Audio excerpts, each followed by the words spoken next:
नमस्कार, मैं हूं रंजीत झा। जब जज या फिर चीफ जस्टिस प्रधानमंत्री से मुख्यमंत्री से मुलाकात करते हैं या फिर प्रधानमंत्री या मुख्यमंत्री उनसे मुलाकात करने चले जाते हैं तो आपस में क्या बात करते हैं? क्या सरकार के खिलाफ जो कोर्ट में मामले चल रहे होते हैं, क्या उसे निपटा देने के लिए कोई सेटिंग होती है, कोई डील की जाती है? इस तरीके की चर्चा तब उठी जब प्रधानमंत्री नरेंद्र मोदी उस वक्त तत्कालीन चीफ जस्टिस डीवाई चंद्रचूड़ के घर गणेश पूजा के लिए पहुंच गए थे।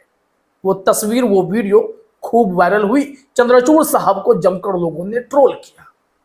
उसके बाद इंडियन एक्सप्रेस अड्डा पर चंद्रचूड़ साहब रिटायरमेंट से कुछ क्षण पहले ही इंटरव्यू देने आए। वहां उनसे यह सवाल पूछ दिया गया कि आखिर आप लोग जब मिलते हैं तो इसको लेकर बातें बनती हैं, क्या कहेंगे? एलेबोरेट कीजिए कि क्या आपका और एग्जीक्यूटिव्स का मिलना जरूरी है और इसके मिलने के मतलब क्या है? एलेबोरेट कीजिए। चंद्रचूड़ साहब ने क्या कुछ कहा है वही अभी हम आपको उनके ही मुंह से सुना देते हैं। उन्होंने साफ तौर पर कहा कि जो एक ट्रेंड सेट है कि जुडिशियरी और एग्जीक्यूटिव के पास जो अलग अलग पावर हैं उनका मेल नहीं होना चाहिए या वह उस पद पर बैठे व्यक्तियों का नहीं मिलना है, यह कहीं लिखा नहीं है। यह मुलाकात होनी चाहिए। और जब वह हम मिलते हैं तो क्या बात करते हैं, यह सीधे आप चंद्रचूड़ साहब से ही सुनिए तो ज्यादा सुंदर लगेगा। Foremost, at a doctrinal level, the separation of powers concept does not postulate that the judiciary and the executive are antagonistic in the sense that they will not meet or that they will not engage in a reasoned dialogue. In the states, there is a very well-established protocol in several states, including states where I have served as a judge and then as a chief justice, of the chief justice and the administrative committee of the High Court meeting the chief minister, and on the next occasion, the chief minister meeting the chief justice in their residence. And in most of these meetings, for instance, when I took over as chief justice of the Allahabad High Court, you're discussing basic issues which concern the judiciary, budgeting, infrastructure, homes for the district judges, new courtrooms, technology. And because the budget, we have to realize, comes from the executive. And unless you talk to, well, you could do that on paper and then wait for the next 5 years to get your issues resolved. It's a question of prioritizing your projects. So, there is this very robust dialogue which takes place between the executive and the judiciary on the administrative side, which has nothing to do with the judicial work which you do as judges. तो सुन लिया आपने, यहां D Y Chandrachud ने कहा कि हमारी मुलाकात होती है, हम कोर्ट के एडमिनिस्ट्रेटिव साइड्स पर बात करते हैं, हमारे जजेस को लेकर बात करते हैं, हमारे यहाँ इंफ्रास्ट्रक्चर की जो कमी है उसको लेकर बात करते हैं, सोशल इश्यूज पर बात करते हैं, क्या बेहतर हो सकता है उसको लेकर बात करते हैं, ना कि हम कोई डील क्रैक कर रहे होते हैं। ऐसा हम नहीं करते हैं। उन्होंने पहले भी इस बात पर सफाई दी थी, लेकिन तब तक बताया नहीं था कि जब मिलते हैं तो किन किन मुद्दों पर इनकी बात होती है। अमूमन यह कहा जाता है कि जुडिशियरी और एग्जीक्यूटिव्स अगर आपस में मिलकर काम करेंगे तो फिर उन पर चेक एंड बैलेंस कौन करेगा, यह सबसे बड़ा सवाल है। किन पर? नेताओं पर, एग्जीक्यूटिव्स पर, उन प्रधानमंत्री पर, मुख्यमंत्री पर, मंत्रियों पर। इन पर चेक एंड बैलेंस करने का जो काम है, जो जिम्मेदारी है, वो तो जुडिशियरी की है। तो ऐसे में बातें बनेंगी। परसेप्शन हमेशा मैटर करता है कि भाई साहब, अगर कोई चोर पुलिस आपस में गलबहियां करके मिले तो फिर चोर को सजा मिलेगी, इसकी क्या गारंटी है? ठीक उसी तरीके से जुडिशियरी की अगर बात करते हैं तो जज से हर कोई मिलता रहे कि भाई जज साहब जरा मेरा भी केस देखिएगा, या हम वो बात नहीं भी करेंगे तो भी एक मन में आशंका तो फैल जाएगी, क्योंकि सरकार के खिलाफ बहुत सारे मामले चल रहे होते हैं केस में। ऐसे में सरकार ही उनसे मिलने लगे तो फिर इसको लेकर बातें बनती हैं।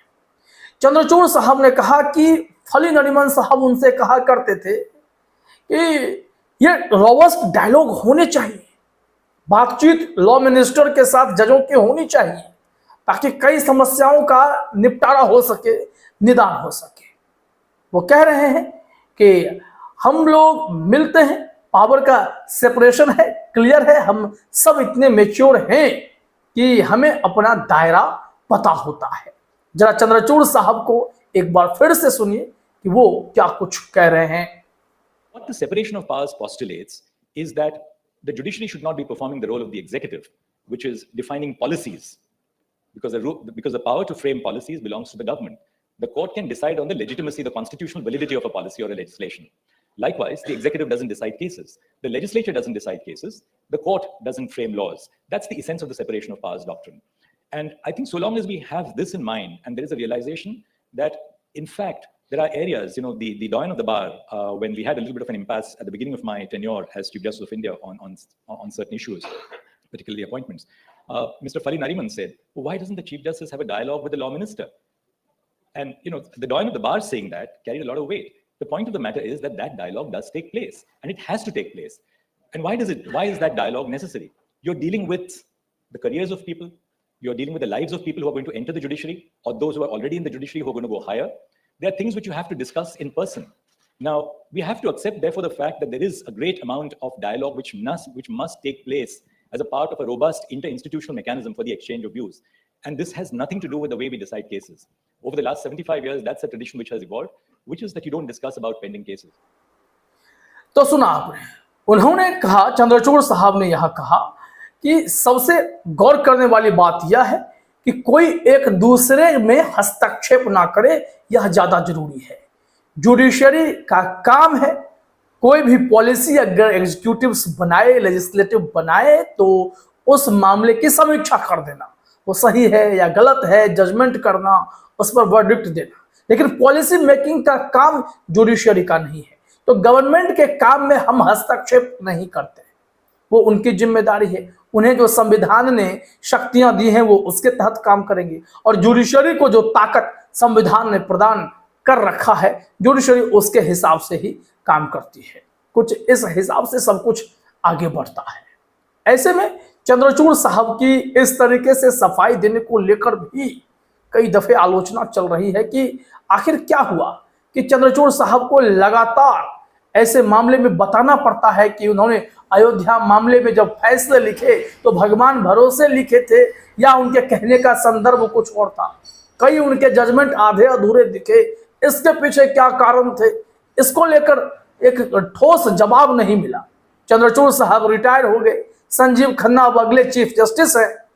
ऐसे में सवाल हमेशा से उठेगा कि आप ठीक है, मुख्यमंत्री से, प्रधानमंत्री से मुलाकात करते हैं, बातचीत करते हैं, ठीक है, लेकिन संदेश अगर खराब जाता है कि अगर ये दोनों आपस में मिलकर काम कर रहे हैं, तो फिर सरकार जनता के हित में सही काम कर रही, गलत काम कर रही, इस पर जुडिशरी कितने संवेदनशील तरीके से काम करती। हालांकि चंद्रचूड़ साहब ने कहा हम कोई डील नहीं करते और हमारे फैसले पर हमारी मुलाकातों का कोई असर नहीं होता है। तो देखते हैं आने वाले समय में अगर इस परंपरा को, जिसे चंद्रचूड़ साहब ने आगे बढ़ाया है, उसे बाकी जज भी चालू रखते हैं। हालांकि प्रोटोकॉल मीटिंग्स हमेशा से चलती रही, लेकिन निजी मीटिंग्स और उसका वीडियो वायरल कराना ये पहली बार हुआ था जो चंद्रचूड़ साहब और मोदी जी के बीच हुआ। अब देखते हैं यही परंपरा अगर आगे बढ़ती है तो निश्चित तौर पर जुडिशरी पर भरोसा करने के लिए काफी अपने आप को साहसी बनाना पड़ेगा।